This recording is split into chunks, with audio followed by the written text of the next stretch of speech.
Innal hamdalillah nahmaduhu wa nasta'inuhu wa nastaghfiruh wa na'udzu billahi min syururi anfusina wa min sayyiati a'malina may yahdihillahu fala mudilla lahu wa may yudlil fala hadiyalah. Asyhadu an la ilaha illallah wa asyhadu anna Muhammadar Rasulullah. Ya ayyuhalladzina amanu taqullaha haqqa tuqatih wa la tamutunna illa wa antum muslimun. Amma ba'd. Alhamdulillah, segala puji milik Allah. Allah telah takdirkan kita berada di bulan Ramadan, dan di bulan Ramadan ini kita sedang menikmati limpahan rahmat Allah yang tidak terbatas. Sholawat dan salam semoga tercurah kepada Nabi yang agung dan mulia, Rasulullah Sallallahu Alaihi Wasallam, yang telah menyampaikan seruan dan ajakannya untuk berpegang teguh kepada kitab sucinya Al-Quran dan sunnah-sunnahnya. Ma'asyiral muslimin rahimakumullah. Allah telah mengundang orang yang beriman, dan tamu undangannya diharapkan bisa keluar dengan derajat takwa. Inilah parameter berhasil atau tidaknya puasa Ramadan kita. Allah telah menghadirkan Ramadan ini agar hambanya yang beriman mencapai kemuliaan. 1 bulan dihadirkan untuk mengampunkan dosa-dosanya selama 11 bulan lamanya. Tidak peduli berapa besar dosa-dosa seorang hamba yang telah dilakukan di luar bulan Ramadan. Puasa adalah suatu rangka pokok dari rangka pembinaan iman.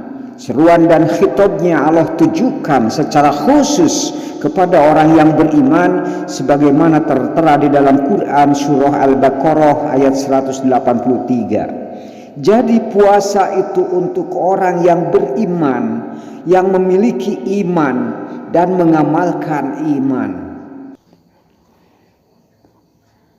Maka tamu undangan Ramadan adalah orang yang beriman, dan diharapkan tamu undangan ini mampu keluar dengan derajat takwa.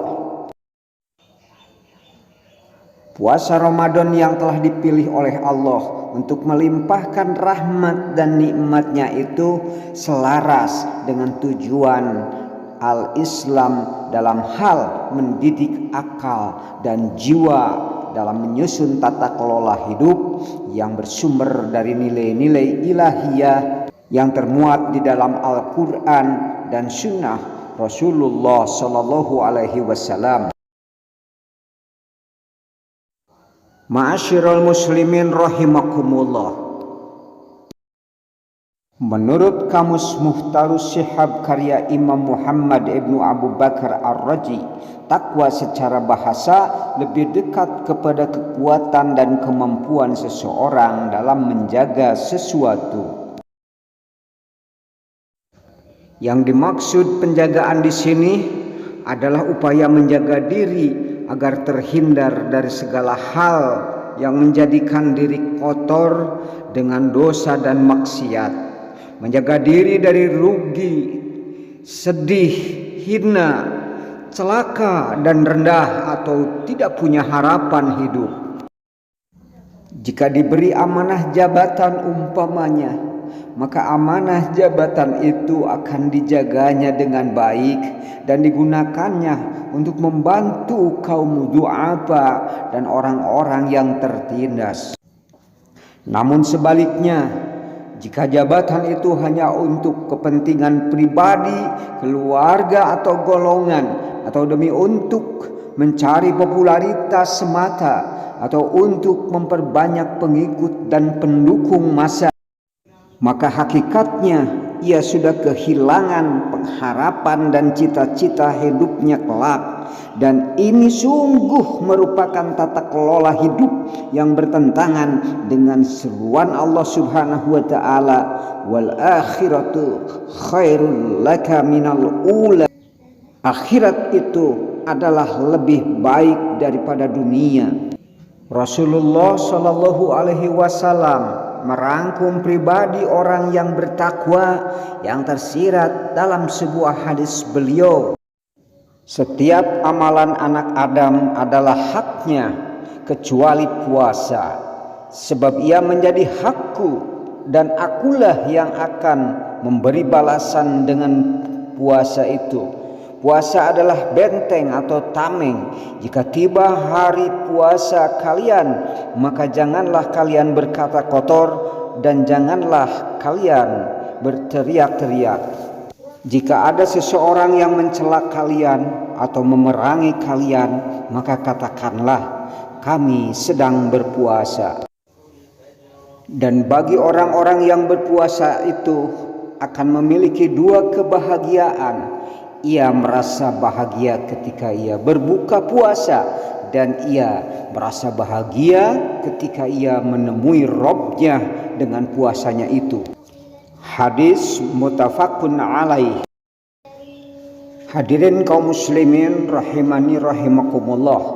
Dari hadis ini dapat ditarik kesimpulan bahwa orang yang bertakwa akan memiliki ketangguhan dan kekuatan dalam beberapa hal, yaitu 1. Kekuatan mengontrol diri, quwwatul muraqabah. Kekuatan ini tersirat dalam ungkapan Rasulullah, fa innahu li, puasa ini hakku, ibadah urusannya dengan Allah. Inilah yang dimaksud dengan puasa sebagai kekuatan penjaga amanah dirinya pribadi sebagai makhluk dengan Allah sebagai khaliknya. 2. Kekuatan menilai diri, quwwatul muhasabah. Kekuatan ini tersirat dalam kalimat wa anna ajibih, dan akulah yang akan memberi balasan dengannya. Atau di dalam sabdanya yang lain yang tertera dalam sebuah hadis yang lain dengan ungkapan kalimat imanan wahtisaban, puasa dengan penuh keimanan dan mengharap pahala semata dari Allah. Dengan demikian, hanya orang yang bertakwalah dalam puasanya dipenuhi dengan keyakinan dengan sepenuh hati dan tidak ada keraguan-raguan bahwa hanya Allah lah yang mampu menilai puasanya itu, bukan yang lainnya. 3. Kekuatan rivalitas atau daya juang dan daya saing, quwwatul mujahadah. Pada diri seseorang yang sedang syaum tentunya akan terbiasa kuat dengan ujian dan cobaan hidup. Pada diri seseorang yang sedang saum akan memiliki kekuatan dalam ujian dan cobaan. Orang yang sedang saum bukan hanya harus mampu meninggalkan lapar, haus, dan dahaga, namun juga harus mampu menahan rasa marah, dongkol, dan emosi, dan harus mampu menahan nafsu syahwat di siang hari. Itulah sebabnya kenapa syariat kewajiban saum ini bukan hanya untuk si kaya, namun juga saum ini wajib bagi si miskin dan du'afa. Karena kalau hanya untuk latihan agar manusia mampu merasakan lapar perut si miskin, cukuplah puasa ini hanya untuk orang-orang yang kaya saja. Dan cukuplah puasa ini 1 hari saja kalau hanya untuk ditujukan kepada orang-orang yang kaya, untuk sekedar merasakan perut si miskin. Dengan demikian, puasa ini bukan uji coba kemiskinan dan bukan pula uji coba rasa lapar, haus, dan dahaga. Namun kenapa puasa Ramadan itu selama sebulan? Dan kenapa pula puasa Ramadan ini disyariatkan baik untuk orang kaya maupun orang miskin? 4. Kekuatan preventif atau penjagaan, quwwatul wiqayah, yakni kekuatan yang memberi daya tahan, daya tangkal, dan penghindaran diri dari segala sesuatu yang dapat membatalkan puasa. Lalu, penyakit apa saja yang harus dihindari oleh orang yang sedang berpuasa? Tentunya berbagai penyakit, utamanya penyakit hati, seperti iri dengki, sombong, sum'ah, riya, dan sebagainya. 5. Kekuatan harapan dan cita-cita atau quwwatul amal war raja. Allah menjanjikan balasan pahala yang berlipat ganda. Begitu juga Allah memberikan janji ancaman neraka bagi orang yang tidak mau mengamalkan syariat Ramadan ini. Ma'asyiral muslimin rahimakumullah. Di bulan Ramadan ini Allah Subhanahu wa taala menyediakan ampunannya yang maha luas.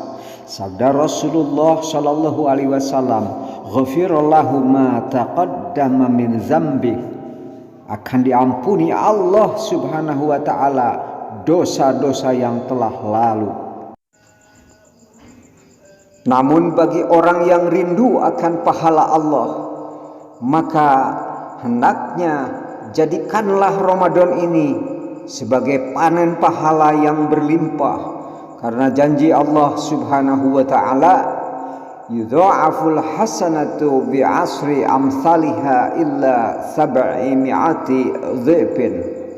Akan dilipat gandakan amal kebaikan menjadi 10 hingga 700 kali lipat. Sungguh ini merupakan cita-cita dan harapan yang cukup fantastik. Lalu di bulan Ramadan ini setiap mukmin berlomba melakukan investasi dunia dan akhirat. Inilah yang dipesankan dalam hadis Rasulullah sallallahu alaihi wasallam, yanzurullaha illa tanafusikum fi. Artinya Allah melihat perlombaan kalian di dalam bulan ini. 7. Kekuatan memenuhi panggilan, quwwatul istijabah. Hadirin rahimakumullah, kekuatan yang bersumber dari janji Allah bahwa segala doa dan pinta akan didengar dan dikabulkan. Lalu pintu taubat akan dibuka selebar-lebarnya. Lalu segala permohonan akan dikabulkan dan segala dosa akan dihapuskan di bulan Ramadan ini. Sungguh ini merupakan rahmat dan karunia Allah Subhanahu wa taala yang sangat luas di bulan suci Ramadan ini. Aqulu qauli hada wa astaghfirullah li wa lakum. Alhamdulillahillazi arsala rasulahu bil huda wa dinil haq liyuzhirahu 'alad dini kullihi wa kafa billahi shahida. Asyhadu an la ilaha illallah wa asyhadu anna Muhammadan abduhu wa rasuluh alladzi la nabiyya ba'da. Hadirin kaum muslimin, marilah kita menyambut Ramadan ini dengan cara mengimplementasikan dan merefleksikan dalam kehidupan kita sehari-hari, sehingga kita menjadi manusia yang bertakwa, baik di bulan Ramadan maupun di luar bulan Ramadan. Sekian, lebih dan kurangnya mohon maaf yang sebesar-besarnya bila ada salah kata, salah ucap. Semoga kita bisa melewati Ramadan ini dengan pahala dan ampunan Allah Subhanahu wa taala. Rabbana atina fid dunya hasanah wa fil akhirati hasanah wa qina adzabannar. Subhanaka rabbika rabbil izzati amma yasifun wa salamun alal mursalin walhamdulillahi rabbil alamin.